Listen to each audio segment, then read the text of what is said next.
मुझे इतना हंसी आ रही है। आतिशी जी का आज सड़क पे आना, उन्होंने ये सिद्ध कर दिया है कि अरविंद केजरीवाल बिल्कुल नकारा मुख्यमंत्री थे। प्रार्थना करूंगा खड़गे जी जल्दी स्वस्थ हो जाएं। जिस परिस्थिति में उनको माइक पे खड़ा किया गया था, हाथ पकड़ के, मुझे ऐसा लग रहा था कि हम तुमको जाने नहीं देंगे, तुमको अध्यक्ष बना दिया है तो तुम्हारा वसूल करके रहेंगे। धीरे धीरे अभी लोगों ने उनको भाड़े पे बुलाना भी बंद कर दिया। मुझे इतना हंसी आ रही है कि जो लोग 4 साल और 8 महीना सोते रहे, वो अब जाकर के दिखावा के लिए सड़कों पे आ रहे हैं। अरविंद केजरीवाल जी को भी देखा, आतिशी जी को भी आज हमने देखा। तो आतिशी जी का आज सड़क पे आना, उन्होंने ये सिद्ध कर दिया है कि अरविंद केजरीवाल बिल्कुल नकारा मुख्यमंत्री थे, क्योंकि अरविंद केजरीवाल तो मुख्यमंत्री रहते सड़कों पे आए नहीं। अब ये तो जो सड़कों पे आए हैं, आपने देखा होगा कि 15 दिन पहले, 1 महीना पहले, 6 महीना पहले हम सड़कों पे, यहां तक कि दिल्ली के एलजी महोदय सड़कों पे। तो अब ये एक प्रेशर क्रिएट हुआ, तो अरविंद केजरीवाल जी सड़कों पे और आतिशी जी सड़कों पे। आतिशी जी मुख्यमंत्री बनने के बाद आज सड़क पे आई हैं। ये दिल्ली को स्पष्ट पता चल गया कि आतिशी ने सिद्ध कर दिया कि अरविंद केजरीवाल एक फेल मुख्यमंत्री हैं। वो कभी सड़क पे नहीं आते थे, देखो मैं आई।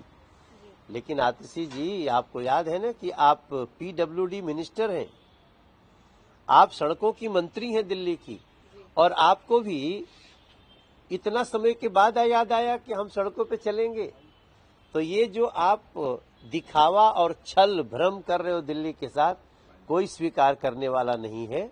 हमने चिट्ठी भी लिखी थी। इस चिट्ठी में चलो आप सड़क पे आ गए, लेकिन आप तो बहुत लंबे समय से यहाँ पे पीडब्ल्यूडी मिनिस्टर हैं। दिल्ली की जनता अब इन लोगों को परमानेंटली विदा करेगी, क्योंकि दिल्ली की जनता समझ चुकी है कि चुनाव आने के समय ये सारी मीठी मीठी बातें, अच्छे अच्छे स्टेप उठाते हैं। मगर आप सोचिए, 75,000 करोड़ का बजट, क्या 75,000 करोड़ का बजट आप ये 2 महीने में कर सकते हो? ये सड़कें ठीक कर सकते हो? सिर्फ दिखावा है और दिल्ली की जनता इनको सजा देगी। सब फाइल्के का अवार्ड मिलेगा, ऐसा अनाउंस किया अश्वनी वैष्णव ने, कैसे देखते हैं? ये बहुत ही बधाई की बात है। मिथुन चक्रवर्ती एक बॉलीवुड में, भारतीय सिनेमा में एक युग का नाम है, और आप लोग और हम लोग तो कई लोग दूर से जानते हैं मिथुन दा को, लेकिन इंडस्ट्री में मिथुन दा जितना चर्चित रहे स्क्रीन पे, जितनी बड़ी बड़ी हिट दी, जितनी अच्छी एक्टिंग करी, उतना ही ज्यादा वो सिनेमा के कर्मियों में बहुत लोकप्रिय है। उनको दादा साहब फाल्के मिलना, मैं समझता हूं ये बहुत ही अच्छा निर्णय है। Thanks to Modi government. उन्होंने जाते जाते भी ये बोला कि चिंता मत करो, मैं अभी नहीं मरूंगा जब तक पीएम मोदी को उनके पद से नहीं हटा दूं। उसके बाद आज एचएम ने भी ट्वीट किया कि आप अपनी पर्सनल हेल्थ सिचुएशन में भी आप ऐसे पीएम के लिए बोल रहे हैं। इसका मतलब दिख रहा है कि आप कितनी नफरत पाले बैठे हैं। देखिए, पहले तो मैं भगवान से प्रार्थना करूंगा खड़गे जी जल्दी स्वस्थ हो जाएं। जिस परिस्थिति में उनको माइक पे खड़ा किया गया था, हाथ पकड़ के, मुझे ऐसा लग रहा था कि हम तुमको जाने नहीं देंगे, तुमको अध्यक्ष बना दिया है तो तुम्हारा वसूल करके रहेंगे। इस तरह से लोग पकड़े हुए थे। और उन्होंने कल एक बहुत बड़ी बात कह दी। उन्होंने तो ये भी कह दिया कि कांग्रेस आएगी तो आतंकवाद आएगा, भ्रष्टाचार होगा। उन्होंने, अब चूंकि उनका स्वास्थ्य ठीक नहीं है, इसलिए उनके किसी बात को हम गंभीरता से नहीं लेना चाहते हैं, लेकिन उनके मन का नफरत तो दिख रहा है मोदी जी के प्रति।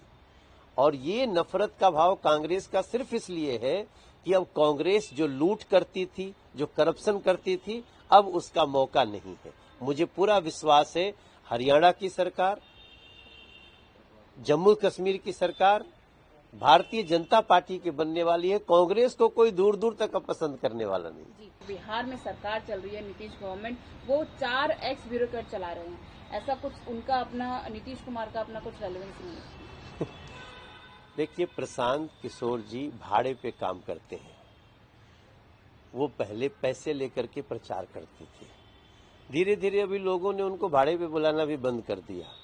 अब वो सोच रहे हैं कि भाई जहां हम पता चलता था सैकड़ों करोड़ रुपया लेकर के हम प्रचार करते थे, तो अब उस तंत्र में खुद डूब जाएं। तो जिस व्यक्ति को पैसे पर ही काम करने की आदत है, उसकी किसी बात को मैं गंभीरता से नहीं लेता।